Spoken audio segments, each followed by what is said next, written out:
የጤንነት ጉዳይ የሚያስጨንቀን አንጨንቅ። አንዳንዶች የትዳር ጉዳይ ያስጨንቀን። ትዳር መያዝ መመስረት እንፈልጋለን፣ ነገር ግን ትዳር አላገኘንም ይሆናል። አይዟችሁ፣ ጸጋችን ትዳር ከሆነ እግዚአብሔር ትዳር ይሰጠናል። ቤትና ባለጠግነት ከአባቶች ዘንድ ይወረሳሉ፣ አስተዋይ ሚስት ግን ከእግዚአብሔር ዘንድ ናት ተብሎ ተጽፏል። ምሳሌ 19 ቁጥር 14 ላይ የተመዘገበ ኃይለ ቃል ነው። ለባል የምትሆነውን ሚስት የሚሰጥ እግዚአብሔር ነው። አስተዋይዋ ለሚስት የሚሆናትን ባል አስተዋይ ባል የሚሰጣት እግዚአብሔር ነው።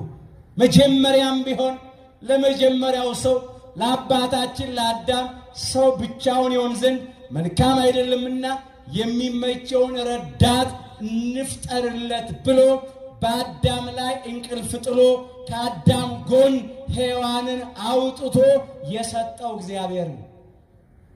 እግዚአብሔር ነው ያዘግ። በቃ እሱ ራሱ አስበው ዛሬም ለእኛ ጸጋችን ትዳር ከሆነ ይሰጠናል። እኛ በእግዚአብሔር ክንዶች ላይ በእምነት እንተኛ። ለእኛ የሆነችውን ያመጣል፣ ለእኛ የሆነውን ይሰጣል። እህቶቼ ለእናንተ የሆነውን እግዚአብሔር ይሰጣል። ብቻ ለእሱ መስጠት ነው፣ እሱን መለመን ነው፣ ወደ እሱ መማፀን ነው። ትዳር ባልንጀራ አጣው፣ ጓደኛ አጣው ብለው የሚጨነቁ ብዙ ሰዎች ስላሉ ነው። ይሰጣል እግዚአብሔር። አንዳንድ ጊዜ ደግሞ ትዳር ተመስርቶ ዘር መተካት፣ ፍሬ ማፍራት፣ ልጅ መውለድ ደግሞ ያቅታል። መካኖች አሉ፣ ገንዘብ አላቸው ልጅ የሌላቸው፣ እውቀት አላቸው ልጅ የሌላቸው፣ ስልጣን አላቸው ልጅ የሌላቸው፣ በስጋ ሁሉ ነገር ተሟልቷል። ነገር ግን ልጅ ያልወለዱ ፍሬ በማጣት የሚያዝኑ፣ የሚተክዙ፣ የሚጨነቁ ወገኖች አሉ። እግዚአብሔር የደረቀውን ማህፀን ያለመልመዋል፣ የተዘጋውን ማህፀን ይከፍተዋል። እንዲህ ተብሎ ነው የተጻፈው፣ ልጆች የእግዚአብሔር ስጦታዎች ናቸው ይላል። የሆድም ፍሬ የእርሱ ዋጋ ነው ይላል መዝሙር 126 ቁጥር 3 ላይ። ልጅ መውለድ ያቃተን ካለን እንለምነው። ሰው መስራት ሲጨርስ አምላካችን እግዚአብሔር መስራት ይጀምራል።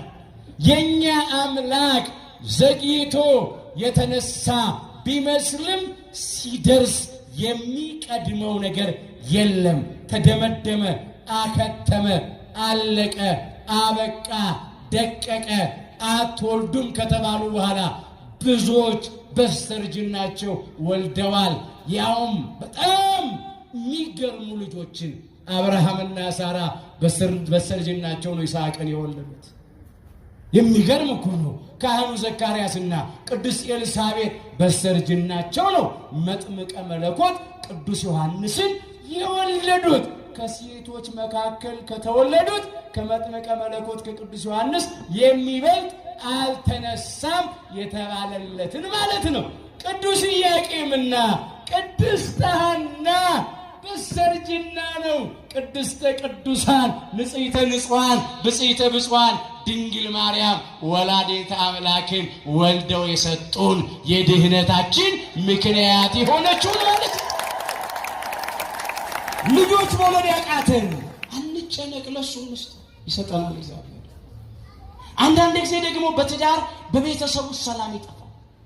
በልጆቻችን ምክንያት ምናዝናለን። በጥርጥር በክደት የወደቁ በኃጢአት በበደል በሱስ ውስጥ ያሉ ልጆች አሉ።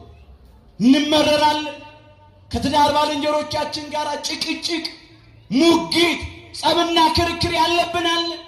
አንዳንድ ሴት እንዲህ ትላለች ባሏን፣ በምን ቀን ይሆን ያየሁ? ምን ነው አንተን ያየሁ ቀን አይኔ በፈሰሰ በጠፋ አቃጠልከኝ። እኔ እኮ የልጆቼ ነገር ይዞኝ ነው እንጂ እዚህ ቤት መኖር አልፈልግም እያለች ምታዝን ምትጨነቃለች። ሲወጣ እየረገመች በሰላም አይመለስም ያስቀረመትን ሚስት አለች። አንዳንድ ባልም በሚስቱም ይጨነቃል። አቃጠልሽኝ፣ አንገበገብሽኝ፣ ሲጋራ ማጨስ የጀመርኩት አልኮል ጠጥቼ እየሰከርኩ እያመሸው ምገባው ቤቴ ደስ ማይለኝ በአንቺ ምክንያት ነው ብሎ ሚስቱን የሚያማርር አለ። ወገኖቼ ብዙ ነገር ነው ያለው። ነገር ግን ይሄ የሚያስጨንቀን እግዚአብሔር ለትዳር ባልንጀሮቻችን ልብ እንዲሰጣቸው እንለምንላቸው፣ እንጸልይ፣ እናልቅስ። መረጋገሙ መሰዳደቡ አይጠቅምም። አንዳንዶች ገመናቸውን አውጥተው ለጎረቤት ሁሉም የሚሰጡ ሰዎች አሉ። ይናገራሉ። እንዴት አይነት ባል ያለሽ ታድለሻል እኮ መሬት እኮ ነው ድምፁ እኮ አይሰማም ሲሏት አንዳንድ ሚስት መቋጠር መሸፈን ገመና ያቀታትና አይ ለማያውቀው ትላለች። ሱማ የቤት ውስጥ ቀጋ ነው፣ ይወጋኛል፣ ያቆስለኛል፣ የውጪ አልጋ ነው። ለእናንተ ነው የሚመቻችሁ፣ እኔማ እያስለቀሰኝ ነው። ይሄ አይጠቅምም፣ ምንም አይፈይዱልንም እነኛ ሰዎች። እንዲያውም መክረው ያፋቱ ይሆናል። ክፉ መከር መክረው። ከዚህ ይልቅ የሚጠቅመው ወደ እግዚአብሔር መጮህ ነው። ልጆችንም ወልደን በልጆቻችን የምናዝን ልጆች አሁን ለወላጆቻቸው የማይታዘዙ ተሳዳቢዎች ይሆናሉ ተብሏል። ምን እንጨነቃለን? ተሳዳቢ ልጆች፣ አመፀኞች፣ ሱሰኞች ልጆች አሉናለን። መርገሙ አይደለም አንተን በወለድኩለት ምን ሆነ በቀረ እንጀራ ይውጣልህ አቃጠልከኝ አቃጥልህ ማለት አይደለም የሚጠቅመው። እግዚአብሔር ለልጆቻችን ልቡና እንዲሰጥ በፍቅር በመምከር በመጸለይ በማስተማር ከወተቱ ጋር እግዚአብሔርን ቃል አብሮ በመጋት ከውሃው ጋር የእግዚአብሔርን ቃል የሕይወቱ አብሮ በማጠጣት ከፍትፍቱ ጋር ቃሉን አብሮ በማጉረስ ማሳደግ ድርሻችንን መወጣት። ይሄን ካደረግን አንጨነቅም፣ ጭንቀት ከኛ አይወገድም። ይሄ ሌላው ጉዳይ ነው። ይህ ብቻ አይደለም። ምናልባት ይህ ሁሉ የተመቸ ይሆናል። አንዳንድ ጊዜ መብል አለ፣ መጠጥ አለ፣ ልብስ አለ፣ መጠለያ አለ፣ ሁሉ ነገር ተሟልቶ ይሆናል፣ ጤንነትም አለ ይሆናል። ነገር ግን በኃጢአት የማይጨነቅ ሰው ማን ነው? በበደል የማይጨነቅ ሰው ማን ነው? እስቲ ከኔ ጋር በሉ፣ ክፉን በሚያደርግ ሰው ነፍስ ሁሉ በሉ መከራና ጭንቀት ይሆንበታል። ሮሜ ምዕራፍ 2 ቁጥር 9 ላይ ተመዝግቧል። ሌላው ነገር ኃጢአት የሚያስጨንቀናል፣ በደል የሚያስጨንቀን ሰዎች አሉ። ወይ ሳናውቅ በስተት በበደል ነው በደል፣ ወይ አውቀን በድፍረት በሰራነው ኃጢአት የምንጨነቅ ሰዎች አሉ። ጣዖት በማምለክ ይሆናል፣ በማመንዘር ይሆናል፣ ፍርድ በማጓደል ድሃ በመበደል ጉቦ በመቀበል ጽንስ በማስወረድ ነፍስ በመግደል ሊሆን ይችላል። ጨለማ ተገን አድርገን ደጃፍ ዘግተን ሰው አየን አላየን ብለን ከሰራነው ኃጢአት ከበደልነው በደል የተነሳ የምንጨነቅ ሰዎች የምንተክስ ሰዎች እንኖራለን። ልክ እንደ አባታችን እንደ ክቡር ዳዊት አንድ ነገር እስቲ እናንሳ። ቅዱስ ዳዊት ከቤርሳቤ ደርሶ በዝሙት ረከሰ። ኦርዮንን አስገድሎ እጆቹ በንጹህ ሰው ደም ታጠቡ። አታመንዝር የተባለውን ሕግ ተላለፈ፣ አመነዘረ። አትግደል የተባለውን ሕግ ተላለፈ፣ ንጹህን ሰው በግፍ አስገደለ። ከዚያ ተጨነቀ፣ እንዲህ አለ፣ ስለ ኃጢአቴ እተክዛለሁ አለ። ስለ ኃጢአቴ ምን እላለሁ? እተክዛለሁ። ኃጢአት ያስተክዛል፣ በደል ያስጨንቃል። ይሄንን እያለ ነው የዘመረው። መዝሙር 37 ቁጥር 18 ላይ ስለ ኃጢአቴ እተክዛለሁ። የሚኖረው ከዝግባ በተዘራ ቤተ መንግሥት ውስጥ ነው። በአማረው ላንሳና ምንጣፍ ላይ ይመላለሳል። በከበረ ዙፋን ላይ ይቀመጣል። ለንጉሥነቱ ክብር ዘውድ ወይም አክሊል ተቀዳጅቷል። ጮማ ይቆርጣል፣ የወይን ጠጅ ይጠጣል። ብዙዎች ይፈሩታል፣ ያከብሩታል። ነገር ግን ኃጢአቱ አስጨነቀው፣ አስተከዘው፣ ሰላም ነሳው። ሁልጊዜ እንደዚህ ነው የሚሆነው። ባለጠጎችም ብንሆን 2 እና 3 ዲግሪም ቢኖረን ዝነኞች ስመጥሮች ታዋቂዎችም ብንሆን ባለስልጣናትም ብንሆን ዘመነኛ መኪና ብናሽከረክር በተንጣለለ ቪላ ቤት ውስጥ በተራረበ ፎቅ ቤት ውስጥ ብንኖርም በድሎት በቅንጦት በምቾት ብንኖር በደለኞች ኃጢአተኞች ከሆን ሰላም የለንም፣ እረፍት የለንም፣ እንተክዛለን፣ እንጨነቃለን። ሰው ወዶ እንዳይመስላችሁ መንገድ ለመንገድ ሲሄድ ብቻውን የሚያወራው ጨርቁን ጥሎ የሚያብደው መርዝ ጠጥቶ ይሞተው ታንቆ በገመድ ተንጠልጥሎ ራሱን ያጠፋው ወዶ አይደለም፣ ጭንቀት ነው።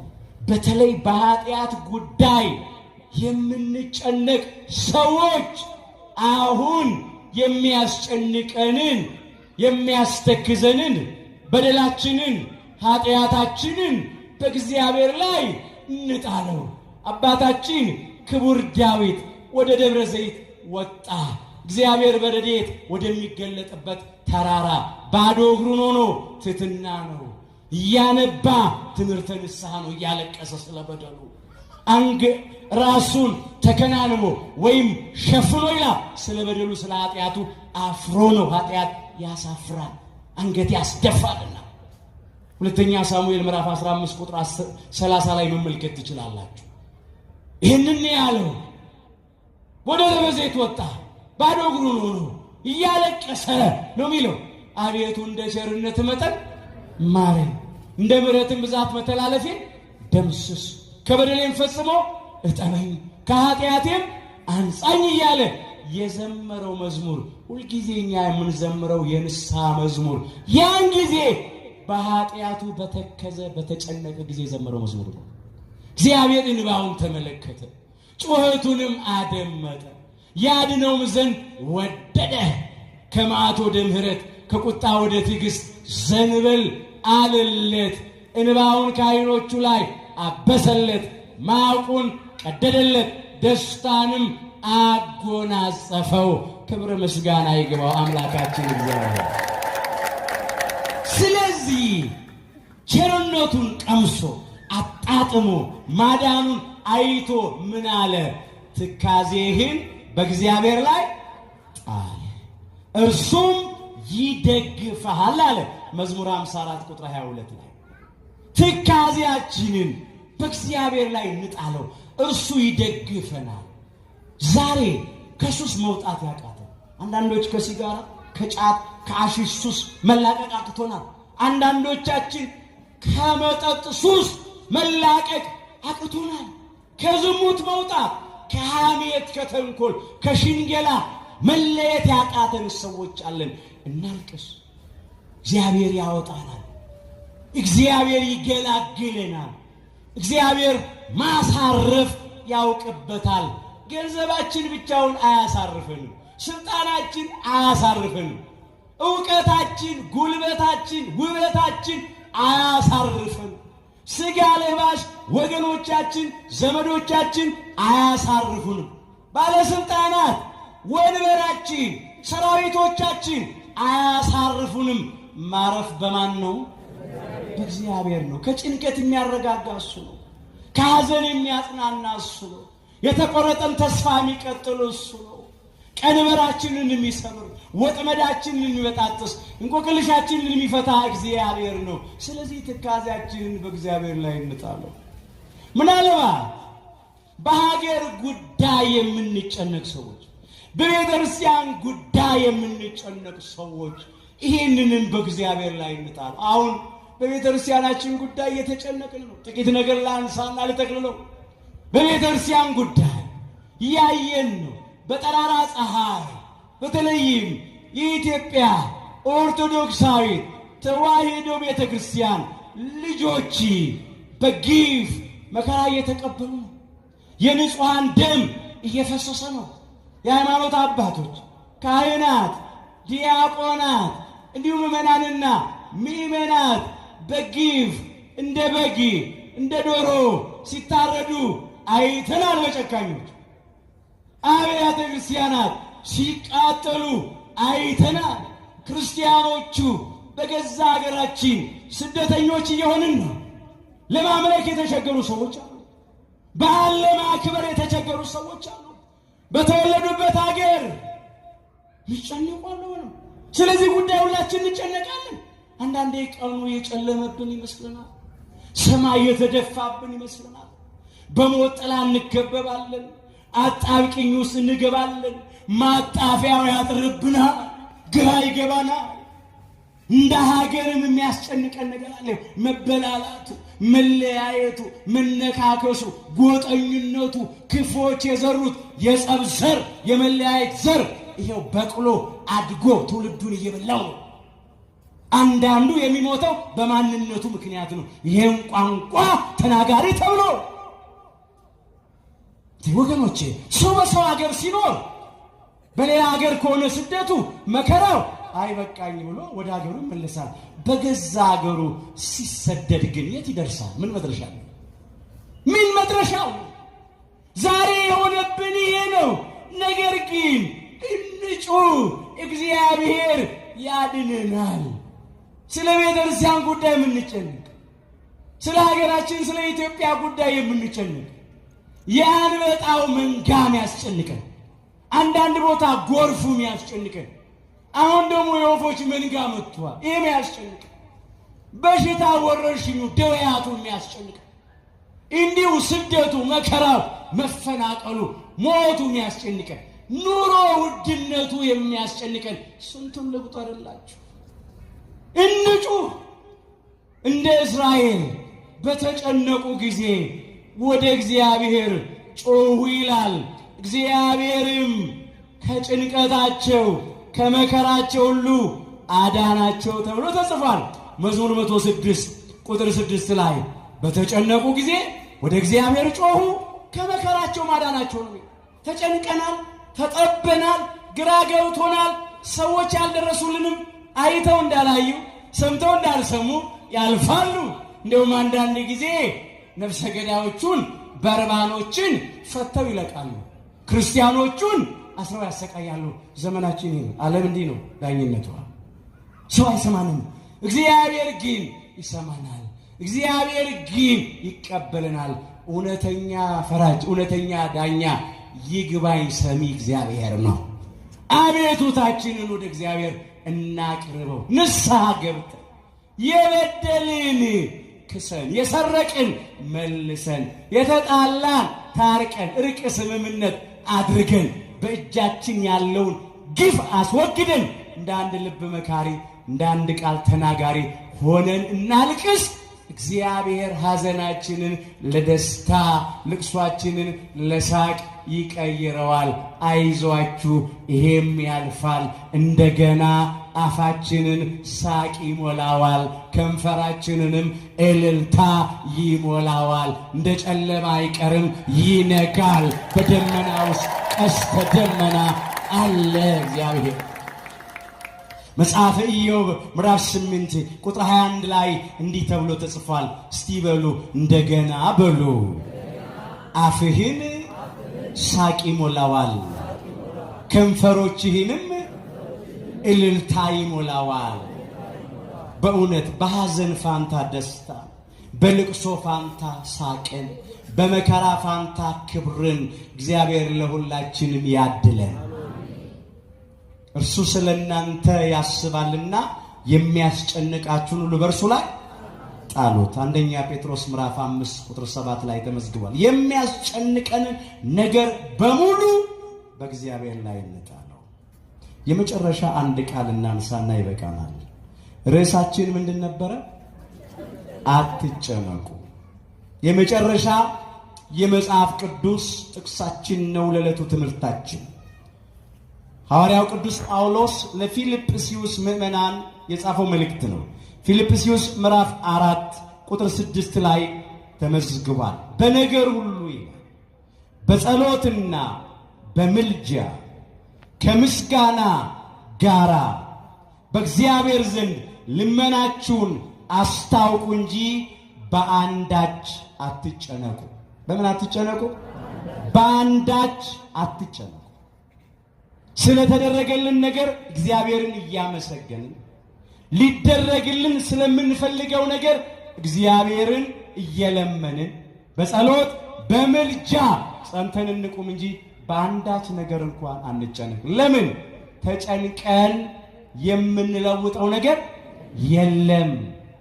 ተጨንቀን ያጠረውን አናስረዝምም፣ የረዘመውን አናሳጥርም፣ የራቀውን አናቀርብም፣ የቀረበውን አናርቅም። ጭንቀት ለበሽታ ይዳርጋል። ጭንቀት ለሞት ይዳርጋል። ከጭንቀት ምንም የምናተርፈው ነገር የለም። ስለ ትላንት አንጨነቅ። ለምን አልፏል፣ ልንመልሰው አንችልም። የፈሰሰዋ አይታፈስም። ስለ ነገም አትጨነቁ ይላል። ለምን ነገ ገና አልደረስንም፣ አልያዝነውም። መች ደረስንበትና? ስንደርስበት ይደርሳል። ስለ ዛሬ እንኳን አንጨነቅ። ለምን? ዛሬን እግዚአብሔር ሰጥቶናል። በዛሬ ላይ የድርሻችንን እንስራ። ሃይማኖታችንን እናጽና፣ ምግባራችንን እናቅና፣ ለንስሐ የሚገባ ፍሬ እናፍራ፣ እናስብ፣ እናቅድ። እግዚአብሔር ቢፈቅድ ብንኖር ይህን ወይም ያንን እናደርጋለን እንበል። አትጨነቁ ነው የተባለው፣ አታስቡ አልተባለም። አትጨነቁ ነው የተባለው፣ አትስሩ አልተባለም። ክርስትና ስንፍና አይደለምና ሰርተን ነው መብላት ያለብን፣ መጠጣት ያለብን፣ መኖር ያለብን። ስለዚህ የሚገባውን እናድርግ። ወፎች እንኳን ሰርተው ነው የሚበሉት። ባይዘሩም ባያጭዱም በጎተራ ባይከቱም ግን ምን ያደርጋሉ? ይሰራሉ። እየበረሩ ይለቅማሉ። ይለቅማሉ እኮ የተጣለው እየበረሩ በእጃቸው በአፋቸው አፋቸውን እንደ እጅ ተጠቅመው ሳሯን ስንደዷን ይዘው ቅጠሏን ይዘው ያማሩ ጎጆዎች ይሰራሉ። ሰርተዋል እነሱ። እኛም ያቅማችንን ያህል እንስራ። አንዳንድ ሰው የሰማይ ወፎችን ተመልከቱ ሲባል በቃ ምን ሰነፍ ይሆናል፣ ዝም ብሎ የሚተኛ ሰው አለ፣ ስራ ማይሰራ ሰው አለ። ክርስትና ስንፍና አይደለም። የድርሻችንን መወጣት አለብን። ሌላውን ለማን መስጠት? ለእግዚአብሔር መስጠት። እሱ ጥቂቱን ያበዛዋል፣ ያበረክተዋል፣ ያትረፈርፈዋል። አሁንም በህይወታችን፣ በግል ህይወታችን፣ በማህበራዊ ህይወታችን፣ በቤተሰብ፣ በቤተ ክርስቲያን፣ በሀገራችን በኢትዮጵያ በማንኛውም ጉዳይ የሚያስጨንቀንን ረፍትና ሰላም የነሳንን ነገር አምላካችን እግዚአብሔር ከሁላችን ያርቅልን። አትጨነቁ።